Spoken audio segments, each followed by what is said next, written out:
The AECR board will not propose a candidate for the Commission presidency as part of the 2014 European elections. The decision not to field a candidate must be formally confirmed by the AECR Council meeting on the 21st of March. The AECR board believes that this presidential selection process is lacking in public support and legal authority. To participate would be to legitimize the idea that a European executive should be chosen by a federal legislature. Yet federalism has no treaty basis, nor any backing from the electorates. All of the federalist parties have jumped on this line in the Lisbon Treaty that says that the next Commission President shall be appointed taking account of the European election results. And they interpret this to mean that effectively we already have a European federation, that there is a pan-European parliament, and that returns a pan-European government.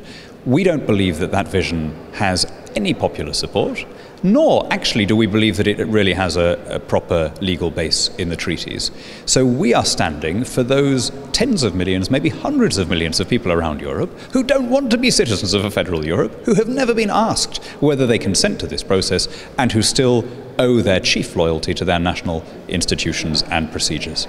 We do not believe into that particular strategy, and as the AECR board, we will propose not to nominate our own candidate for the Commission presidency as a part of the 2014 European elections. Of course, that doesn't mean that we resign from any participation in any public debate on the future of the European Union. It's just the contrary.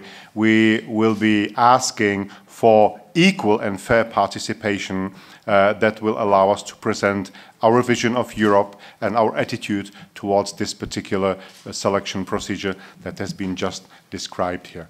According to our poll, the three main candidates, together with all the other potential candidates, score very low in public recognition. Between 61% and 84% have never heard of the main candidates, and only between 2% and 10% know a great deal about them. Do you know who this man is? No. No. No, I don't think so. He's the socialist candidate for the European elections. Do you recognise this man? No. It's French? Luxembourgeois. Jean-Claude Juncker. No. Doesn't say me, no. No. Do you recognise this man? I think I saw him on the news somewhere, but... Do you know his name? Sorry. I saw him, he's Finnish. No, he's Belgian. Belgium? Yeah. His name is Guy Verhofstadt. The recognition of these candidates is even lower outside their own countries. That's the problem with trying to create democratic structures where there is no common public opinion. We believe that the selection of the Commission President candidate is a matter for the European Council to nominate. Yes, of course, there's a ratification vote in the Parliament. That's how it's set out in the treaty. But we believe the process of having presidential candidates from all the trans-European groups is a flawed process. It has no legal basis and it has no legitimacy, and therefore we will not be participating in that. In a Comres poll published to accompany our announcement and conducted across the 6 largest EU member states, we found that 55% of those surveyed believe that their countries have already ceded too much power to the EU, and only 25% disagreed. If we were to participate in this process, we would be legitimizing it. We would be accepting that Europe is already a federation, that we have to behave as a pan-European party, contesting elections on a common and binding pan-European manifesto. Now, we don't think that that reflects public opinion.